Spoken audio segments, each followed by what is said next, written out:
Hello everyone. BRS ఎమ్మెల్యేలు ఇప్పటికే కొంతమంది కాంగ్రెస్లోకి వెళ్ళటం జరిగింది. అదేవిధంగా ఇప్పుడు మరికొంతమంది కాంగ్రెస్లోకి వెళ్ళబోతున్నట్టు వార్తలు అయితే వస్తున్నాయి. అయితే ఉప ఎన్నికలు తప్పదంటున్నారు రాజకీయ విశ్లేషకులు. ఇదే అంశం మీద ఒకసారి విశ్లేషణ తీసుకుందాం. ప్రస్తుతం మనతోటి political analyst, senior journalist Sesharao గారు ఉన్నారు. ఇంటర్వ్యూలోకి వెళ్ళిపోదాం. Hello sir. Hello. Yes sir, నిజంగా వీళ్ళు వెళ్ళిపోతే ఉప ఎన్నికలు తప్పవంటారా? రేవంత్ రెడ్డి గారు ముఖ్యమంత్రి అయినట్టు తొలి రోజుల్లో ఒక ఇంటర్వ్యూలో ఒక మాట చెప్పారు. ఏం చెప్పారంటే, ఆట నేను మొదలు పెట్టను, వాళ్ళు మొదలు పెడితే దాని ముగింపు మాత్రం నేనే చేస్తానని చెప్పాడు. ఎందుకు చెప్పాడు అని అంటే, రేవంత్ రెడ్డి ముఖ్యమంత్రి కాగానే ప్రమాణ స్వీకారం చేయగానే ఇది ఎన్నో రోజులు ఉండదు, ఈ ముఖ్యమంత్రి ఎన్నో రోజులు ఉండరు, ఈ ప్రభుత్వం పడిపోతుంది అని ప్రచారం మొదలుపెట్టారు.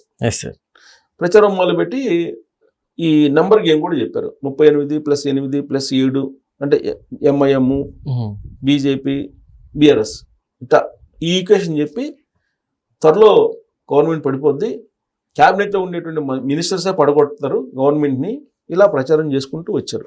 దాదాపుగా ఇటీవల కాలం వరకు అదే ప్రచారం చేశారు. జూబ్లీహిల్స్ ఉప ఎన్నికల ఫలితాలు వచ్చేంత వరకు కూడా ఇదే చెప్తూ వచ్చారు. జూబ్లీహిల్స్ ఫలితం వచ్చిన తర్వాత కొంత సైలెంట్ అయ్యారు. అయితే రేవంత్ రెడ్డి గారు చెప్పారు కదా, ఆట వాళ్ళు మొదలు పెడితే ముగింపు అయితే నేనే ఇస్తానని చెప్పారు కదా.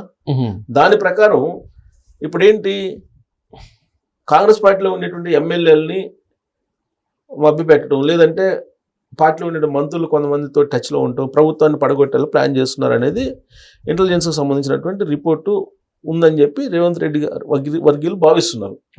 అందుకే అసలు బీఆర్ఎస్ పార్టీనే లేకుండా చేస్తే ఎలా ఉంటుందనే ఉద్దేశంతో ఆయన ఆల్రెడీ బీఆర్ఎస్ పార్టీ నుంచి ఒక 10 మంది ఎమ్మెల్యేలని కాంగ్రెస్ పార్టీ వైపు తీసుకున్నారు. ఆల్మోస్ట్ 10 మంది దాకా వచ్చేసారు. 38 మందిలో 10 పోతే ఇంకా 25 మంది ఉన్నారు బీఆర్ఎస్ పార్టీకి. ఇప్పుడు వాళ్ళు బీఆర్ఎస్ పార్టీ నుంచి కాంగ్రెస్లోకి వచ్చారు, బీఆర్ఎస్ పార్టీకి దూరం అయ్యారు.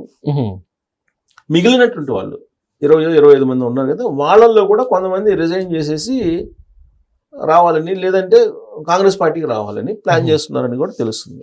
ఓకే, అయితే ఉప ఎన్నికలు ఎలా సార్? ఇది ఉప ఎన్నికలు ఇప్పుడు సుప్రీంకోర్టులో దీని మీద పిటిషన్ వేశారు. కాంగ్రెస్ పార్టీకి వచ్చినటువంటి ఎమ్మెల్యేల మీద అనర్హత వేటు వేయాలని చెప్పి బీఆర్ఎస్ పార్టీ వాళ్ళు పిటిషన్ వేశారు.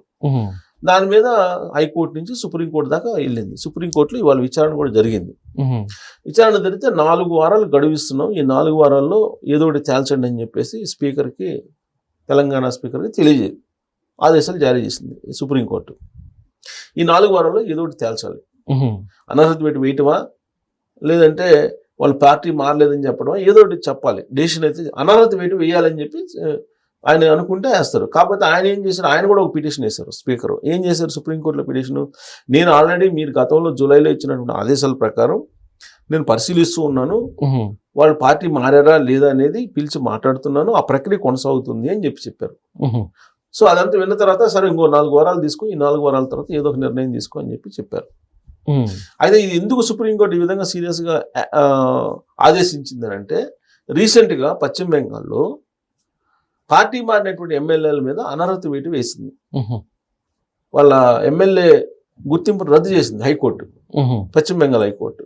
సో దాన్ని బేస్ చేసుకొని మిగతా రాష్ట్రాల్లో కూడా ఇదే వర్తింప చేయాలని చెప్పి వాదనలు వస్తాయి. అందుకని ఇక్కడ కూడా వీళ్ళ మీద అనర్హత వేటు పడే అవకాశం ఉందన్న. నిజంగా అనర్హత వేటు వేస్తే ఈ 10 మందో 12 మందో కాంగ్రెస్ పార్టీ వైపు ఉన్నారు. స్పీకర్ కనుక వాళ్ళ మీద అనర్హత వేటు వేస్తే మళ్ళీ బై ఎలక్షన్స్ వస్తాయి. బై ఎలక్షన్స్ వస్తే పరిస్థితి ఏంటి, జూబ్లీహిల్స్ ఫలితం తర్వాత బీఆర్ఎస్ పార్టీ పరిస్థితి ఏంటి అనేది బై ఎలక్షన్స్ వస్తే వాళ్ళల్లో అందరూ గెలిచినా గెలవచ్చు, కొందరైనా గెలవచ్చు. ఎందుకు ఈ మాట నేను అంటున్నానంటే, తెలంగాణ రాష్ట్రం ఏర్పడిన తర్వాత సుమారుగా 9 సార్లు బై ఎలక్షన్స్ వచ్చాయి వివిధ సందర్భాల్లో, 2014 నుంచి ఇప్పటి వరకు. వాటిలో అధికారంలో ఉన్నటువంటి పార్టీ 7 సార్లు గెలిచింది. 9 సార్లు బై ఎలక్షన్స్ జరిగితే 7 సార్లు అధికారంలో ఏ పార్టీ ఉంటే ఆ పార్టీ గెలిచింది. సో కాబట్టి అధికారంలో ఉన్నటువంటి పార్టీ గెలవడానికి అవకాశాలు ఉంటాయి. మన జూబ్లీహిల్స్ ఉప ఎన్నికల్లో కూడా అదే జరిగింది. ఇన్ కేస్ సుప్రీంకోర్టు ఆదేశాల ప్రకారం ఇక్కడ స్పీకర్ కనుక వాళ్ళ మీద అనర్హత వేటు వేస్తే, బీఆర్ఎస్ పార్టీ నుంచి కాంగ్రెస్ పార్టీలోకి వచ్చినటువంటి వాళ్ళ మీద బై ఎలక్షన్స్ వస్తాయి. బై ఎలక్షన్స్ లో కాంగ్రెస్ పార్టీ సింబల్ మీద వాళ్ళు మళ్ళీ గెలవడానికి అవకాశాలు ఎక్కువ ఉన్నాయి. అదే జరిగితే బీఆర్ఎస్ పార్టీకి భారీగా దెబ్బ. అవును. ఎందుకు జూబ్లీస్ ఒక దాంట్లో ఓడిపోతేనే ఇంకా బీఆర్ఎస్ పార్టీ అయిపోయింది, దుకాణం బంద్ అంటున్నారు. ఇక బై ఎలక్షన్ చూస్తే దాంట్లో కనుక అన్నిటికన్నీ రాకపోయినా మెజారిటీ కాంగ్రెస్ పార్టీకి వస్తుంది. ఇన్ని వచ్చినా కానీ కాంగ్రెస్ పార్టీకి వచ్చినట్టే కదా. వస్తే కనుక అప్పుడు పరిస్థితి ఏంటి, ఇంకా మరింత డ్యామేజ్ అయ్యే అవకాశం ఉంది కదా.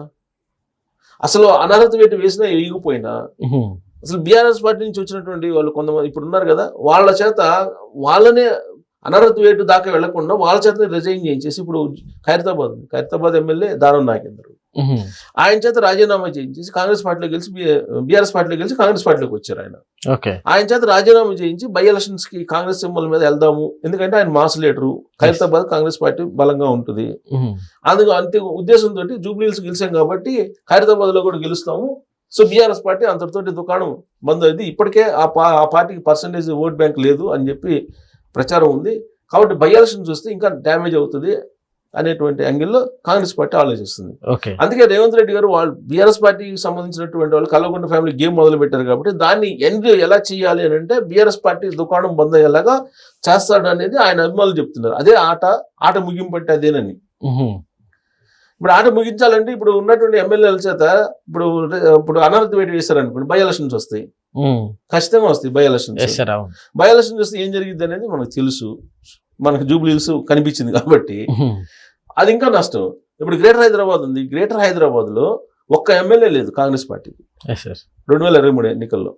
అలాగే 2024 లోక్సభలో కూడా నీకు బీఆర్ఎస్ పార్టీకి లేరు అసలు లోక్సభలో, బీజేపీకి ఉన్నాయి. సో కాబట్టి ఇక్కడ స్ట్రెంథన్ గా ఉన్నాము అని చెప్పాలంటే గ్రేటర్ హైదరాబాద్ లో మనకు చూస్తే మన గ్రేటర్ హైదరాబాద్ ఎలక్షన్ లో చూసినా కానీ 2 కార్పొరేటర్లే కాంగ్రెస్ పార్టీకి, దాదాపుగా 56-59 బీఆర్ఎస్ పార్టీకి ఉన్నాయి, 56 అనుకుంటా, 44 బీజేపీకి ఉన్నాయి, మిగతా ఎంఐఎం. అందుకనే ఆడ బీఆర్ఎస్ పార్టీకి సంబంధించినటువంటి గద్వాల లక్ష్మి అనే ఆవిడ మేయర్, ఇప్పుడు ఆవిడ కాంగ్రెస్ పార్టీలోకి వచ్చారు. ఇప్పుడు రాబోయేటువంటి గ్రేటర్ హైదరాబాద్ ఎలక్షన్స్ లో కాంగ్రెస్ పార్టీ బలోపేతం కావాలంటే జూబ్లీహిల్స్ ఉప ఎన్నికల ఫలితాలను చూపిస్తారు. ఖైరతాబాద్ కూడా రిజైన్ చేయించి మళ్ళీ బై ఎలక్షన్కి వెళ్ళారు అనుకోండి, మేము బలంగా ఉన్నాము హైదరాబాద్ లో అని చెప్పి కాంగ్రెస్ పార్టీ ప్రూవ్ చేసుకుంటుంది. అప్పుడు పబ్లిక్ కూడా గ్రేటర్ హైదరాబాద్ ఎలక్షన్స్ లో కాంగ్రెస్ పార్టీ వైపు మొగ్గు చూపేదానికి అవకాశాలు ఉన్నాయి. సో అందుకని ఈయనే రిజైన్ చేసి బై ఎలక్షన్కి వెళ్ళాలనుకుంటున్నారు. అదే జరిగితే కనుక బీఆర్ఎస్ పార్టీకి చాలా నష్టం జరిగే అవకాశం ఉంది. పైగా జూబ్లీహిల్స్ ఉప ఎన్నికల్లో బాహాబాహిగా అన్పార్లమెంటరీ వర్డ్స్ కూడా ఉపయోగించుకున్నటువంటి కేటీఆర్ గారు అలాగే రేవంత్ రెడ్డి గారు ఫంక్షన్ లో కలుసుకోవడం ఇవన్నీ చూసిన తర్వాత ఇవన్నీ నాటకాలు అని చెప్పి తెలిసిపోదు కదా, అధికారంలో ఎవరు ఉంటే వాళ్ళతో ఉంటారు వీళ్ళందరూ అని చెప్పి అది చూసిన తర్వాత కింద వాళ్ళు కూడా అధికారంలో ఉన్నతో కలిసి వెళ్ళిపోతారు. ఇంకా బీఆర్ఎస్ పార్టీ ఎక్కడ గెలిచే అవకాశం ఉంటుంది, ఉండదు. అంటే నాన్ సీరియస్ పాలిటిక్స్ కింద అయిపోతుంది. అధికారంలో ఎవరుంటే వాళ్ళతో కలిసి వెళ్తుంటారు. సో కాబట్టి ఇవన్నీ కూడా బీఆర్ఎస్ పార్టీకి ప్రతికూలమైనటువంటి అంశాల కింద మనం తీసుకోవచ్చు. సో బై ఎలక్షన్ చూస్తే బీఆర్ఎస్ పార్టీ దుకాణం బంద్ అయిపోయింది అనేటువంటి ఫీలింగ్ ఎక్కువగా వచ్చే అవకాశం ఉంది రాబోయేటువంటి రోజుల్లో. Okay sir, thank you.